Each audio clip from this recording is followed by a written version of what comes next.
గన్నవరంలో వల్లభనేని వంశీ పూర్తిగా చేతులెత్తేశారా అంటే అవుననే చెప్పుకోవాలి.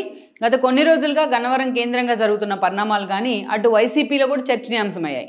ఎందుకంటే మొన్నటి ఎన్నికల్లో ఘోర ఓటమికి వంశీ పరిమితమైన తర్వాత పూర్తి స్థాయిలో వంశీ మీద కూటమి ప్రభుత్వం వైపు నుంచి కేసులు కొన్ని పడ్డాయి. అంతేకాదు ఇక వంశీ రేపో మాపో అరెస్ట్ అంటూ కూడా గత 6 నెలలుగా ప్రచారం జరిగింది. అయితే ఇవేవి జరగకుండానే ఈరోజు వంశీ పూర్తిగా రాజకీయ సన్యాసం చేసే విధంగా, అస్త్ర సన్యాసం చేసే విధంగా ఆయన అడుగులు వెళ్తూ ఉన్నాయి. ఎందుకంటే దానికి అనేక కారణాలు కూడా ఉన్నాయి. ఆ కారణాలను ఈరోజు లైవ్లో మనం చర్చించే ప్రయత్నం చేద్దాం. నిన్నటి వరకు వంశీ అంటేనే గన్నవరం, గన్నవరం అంటేనే వంశీ అన్నట్టుగా కొన్ని పరిణామాలు ఉండేవి. అలాంటి సిచ్యువేషన్ నుంచి ఈరోజు వంశీ ఎక్కడా అని వాళ్ళ అనుచరులు కూడా గన్నవరంలో వెతుక్కుంటున్న పరిస్థితి కనిపిస్తోంది. మరోవైపు అటు పార్టీ మీద కూడా వంశీ సీత కన్నేశారు. ఇక జగన్మోహన్ రెడ్డి కూడా అసలు గన్నవరంలో ఏం జరుగుతుందో అర్థం కాని పరిస్థితుల్లో ఉన్నారు. పూర్తిగా వైఎస్ఆర్సీపీ జెండాను గన్నవరంలో పక్కన పెట్టినట్టే అన్న చర్చ కూడా ఈరోజు హాట్ టాపిక్ అవుతూ వస్తుంది.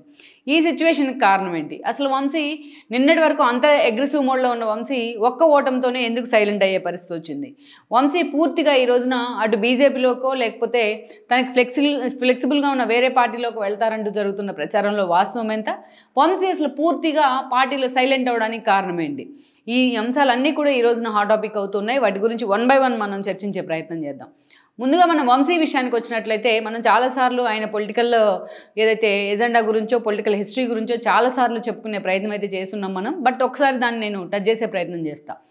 గతంలో మనం చూసినట్లయితే వల్లభనేని వంశీ అతి సామాన్య కార్యకర్తగా ఆయన టీడీపీలోకి ఎంట్రీ ఇవ్వడం జరిగింది. మనం చూసినట్లయితే టీడీపీ కార్యకర్త అనే కంటే పరిటాల రవి అనుచరుడుగానే ఆ రోజుల్లో వంశీకి పేరుండేది. 2009 కంటే ముందు ఆయన టీడీపీలోకి వచ్చే ప్రయత్నం అయితే జరిగింది. 2009లో చంద్రబాబు నాయుడు వంశీకి విజయవాడ టికెట్ని కూడా అనౌన్స్ చేస్తున్నారు. ఎంపీ టికెట్ని అత్యంత ప్రెషియస్గా భావించే విజయవాడ ఎంపీ టికెట్ వంశీకి ఇచ్చారు ఆ రోజున. అయితే కాంగ్రెస్ నుంచి లగడపాటి ఉన్నారు ఆ రోజు రేస్లో. లగడపాటి చేతిలో వంశీ ఓడిపోవడం జరిగింది. ఆ తర్వాత కొద్ది రోజులకే ఇక వంశీ ఇక నెక్స్ట్ తన కాన్స్టిట్యున్సీ ఏముంటుంది, ఎలా ఉంటుంది, తన భవిష్యత్ కార్యాచరణ ఏంటి అనుకుంటున్న సమయంలోనే 2014 పరిణామాలు రావడం జరిగింది.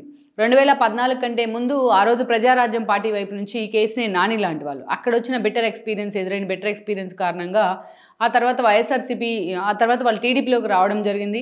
చంద్రబాబు నాయుడు పాదయాత్రలో కూడా ఆయన కీలకంగా పనిచేశారు. ఈ క్రమంలోనే చంద్రబాబు నాయుడు ఆ రోజు కేసీఆర్ నానికి ఒక ఆబ్లిగేషన్ లాగా ఉన్నారు. అందుకనే కేసీఆర్ నానికి విజయవాడ టికెట్ ఇవ్వాల్సి వచ్చింది. 2014లో కేసీఆర్ నానికి విజయవాడ టికెట్ ఇచ్చిన చంద్రబాబు నాయుడు వంశీని తీసుకెళ్లి గన్నవరం పంపించే ప్రయత్నం చేశారు.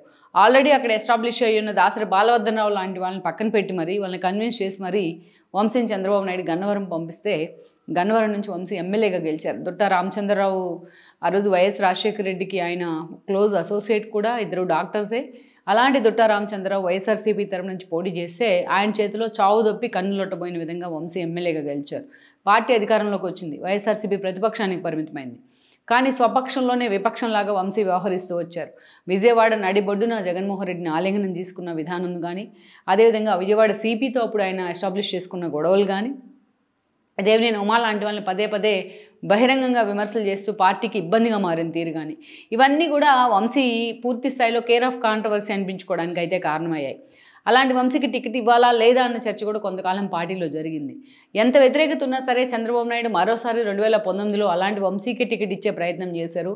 దెన్ ఆ రోజున చూస్తే 2019లో వంశీ గెలవడం జరిగింది ఎమ్మెల్యేగా. అది కూడా ఆ రోజున యార్లగడ్డ వెంకట్రావు, జగన్మోహన్ రెడ్డి వంశీకి ఎలాగైనా చెక్ పెట్టాలనే ఉద్దేశంతో ఎన్ఆర్ఐ అయిన యార్లగడ్డ వెంకట్రావును ఆ రోజు రంగంలోకి దించారు. దుట్టాన్ని కన్విన్స్ చేసి మరి యార్లగడ్డ వెంకట్రావుకు టికెట్ ఇస్తే యార్లగడ్డ వెంకట్రావు చేతిలో కూడా చాలా నేరతో వంశీ గెలిచి బయటపడటం జరిగింది. ఆల్మోస్ట్ యార్లగడ్డ ఆ రోజే వంశీకి చుక్కలు చూపించే ప్రయత్నం చేశారు. ఆ ఎపిసోడ్ తర్వాత మనం చూసినట్లయితే అది వంశీ గెలిచిన కొద్ది రోజులకి ఆ రోజు పార్టీ కూడా అధికారంలోకి వచ్చింది. వైఎస్ఆర్సీపీ టీడీపీ 23 సీట్లకే పరిమితమైంది. వంశీ ఎమ్మెల్యేగా గెలిచి కూడా ఆ రోజు తన క్లోజ్ ఫ్రెండ్ అయిన కొడాలి నానితో పాటు వెళ్ళి వైఎస్ఆర్సీపీలో చేరడం జరిగింది. ఆ పార్టీలో చేరిన తర్వాత కొడాలి నాని కంటే తానే 2 ఆకులు ఎక్కువ చదివాను అన్నట్టుగా వంశీ బిహేవ్ చేసిన సందర్భాలు ఉన్నాయి. అనేక రకాలుగా చంద్రబాబు నాయుడిని, లోకేష్ని ఆయన ఇబ్బంది పెట్టే ప్రయత్నం చేశారు. ఎప్పుడు కూడా ఒక యారగెన్సీతో అదే స్థాయిలో విమర్శలతో వార్తల్లోకి ఎక్కేవాళ్ళు.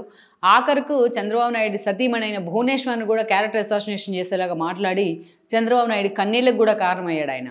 అలా ఎప్పుడు కూడా కొడాలి నాని ఎలాగైతే జగన్మోహన్ రెడ్డి కోసం పనిచేస్తున్నారో, సరే ఆయనంటే అప్పటి నుంచో వైసీపీలో ఉన్నారు, తను అదే స్థాయిలో జగన్మోహన్ రెడ్డి స్కిన్ సేవ్ చేయడం కోసం పనిచేసేవాళ్ళు, కనీసం ఆయనకు మంత్రి పదవి అన్న ఉంది. అలాంటివి ఏవీ లేకుండానే వంశీ కొడాలి నాని కంటే ఇంకా ఎక్కువగా ఇంకా యారగెంట్గా బిహేవ్ చేస్తూ ఎప్పుడు వార్తల్లో ఉండేవాళ్ళు. ఇలాంటి యాటిట్యూడ్తోనే తన వెంట వచ్చిన టీడీపీ శ్రేణులను కూడా ఆయన దూరం చేసుకున్నారు. ఇక పార్టీ ఆఫీస్ గన్నవరంలో పార్టీ ఆఫీస్ తగలబెడుతూ ఎప్పుడు వార్తల్లోకి ఎక్కారు.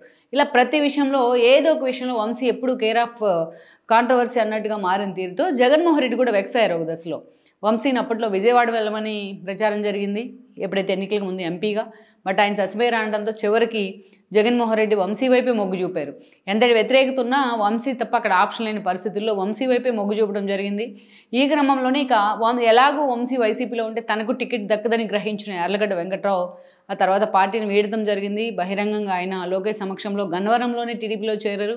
ఆయనకు రెడ్ కార్పెట్ వేసి మరీ టీడీపీ గన్నవరం టికెట్ ఇస్తే ఈరోజు గన్నవరం నుంచి యార్లగడ్డ చేతిలో వంశీ ఓడిపోయారు. యార్లగడ్డ ఎమ్మెల్యే అయ్యారు. ఈరోజు వైఎస్ఆర్సీపీ కూడా ఓడిపోయింది. జగన్మోహన్ రెడ్డి కేవలం 11 సీట్లు మాత్రమే సాధించారు. ప్రతిపక్ష హోదా కూడా దక్కని పరిస్థితిలో ఉంది. వంశీ నమ్ముకొని వచ్చిన జగన్మోహన్ రెడ్డికి ఈరోజు దిశ లేదు. వంశీ నమ్ముకొని వచ్చిన కొడాలి నానికి ఈరోజు దిక్కు లేదు. సో ఇలాంటి పరిస్థితుల్లో వాళ్ళిద్దరి భవిష్యత్తు ఏంటా అనే ఒక డైలమా ఉంటే ఇప్పుడు వంశీ భవిష్యత్తు పూర్తిగా ఇక డైలమాలో పడ్డట్టే అనే అనుకోవాలి. ఈ రోజున అటు టీడీపీలోకి వెళ్దామంటే టీడీపీ కేసులతో వంశీని వెంటాడుతోంది. తన తల్లిని వంశీ అవమానించిన తీరు నేను మర్చిపోలేదంటూ లోకేష్ పదే పదే మాట్లాడుతూ ఉన్నారు.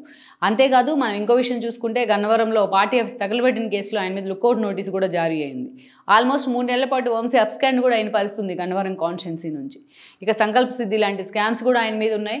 ఇలా అనేక కేసులు వంశీని చుట్టుముడుతూ ఉన్న పరిస్థితిలో ఈరోజు గన్నవరంలోనే ఆయన ఫేస్ చూపించే సిచ్యువేషన్లో లేరు. అసలు గన్నవరంలో వంశీ ఎక్కడ అని కూడా ఆయన వెంట నడిచిన కార్యకర్తలు కూడా డైలమాలో పడుతున్న పరిస్థితి ఉంది. ఇక పూర్తిగా వైఎస్ఆర్సీపీ క్యాడర్ను కూడా ఆయన వదిలేశారు. వైఎస్ఆర్సీపీ పార్టీ పరిస్థితిని కూడా గాలికి వదిలేసిన సిచ్యువేషన్ అయితే కనిపిస్తూ ఉందనేది అయితే ఇంకో చర్చ. అందుకే జగన్మోహన్ రెడ్డి ఇప్పుడు జిల్లాల వారీగా కాన్స్టిట్యున్సీస్ వారీగా సమన్వయకర్తలు నియమిస్తూ ఉన్నారు. అందుకే అంత ఈజీగా జగన్మోహన్ రెడ్డి ఈరోజు వంశీని సమన్వయకర్తగా నియమించే పరిస్థితిలో లేరనుకోవాలి. అందుకే అక్కడ ఆప్షన్ ఏంటి అని కూడా వెతికే ప్రయత్నంలో ఉన్నారు ఆయన. దుట్టా ఫ్యామిలీ నుంచి ఎవరో ఒకరిని అక్కడ సమన్వయకర్తగా నియమిస్తే ఎలా ఉంటుందని కూడా జగన్మోహన్ రెడ్డి ఆలోచన చేస్తూ ఉన్నారు. వంశీ నిమ్మకు నీరెత్తినట్లు వ్యవహరిస్తున్న తీరుతో. మరి ఇప్పుడున్న పరిస్థితుల్లో వంశీని నమ్ముకొని జగన్మోహన్ రెడ్డి ఎంతవరకు రాజకీయం చేయగలరు? వంశీ ఇలాగే కంటిన్యూ అవుతే అసలు ఆయన రాజకీయ భవిష్యత్తు ఏ మలుపు తిరగబోతోంది? కూటమి ప్రభుత్వం అంత ఈజీగా వంశీని వదిలిపెట్టే అవకాశం ఉంటుందా అన్నది కూడా ఇంకొద్ది రోజుల్లోనే క్లారిటీ రాబోతోంది. ఈ వీడియో మీకు నచ్చినట్లయితే please share, like and subscribe R24 Telugu.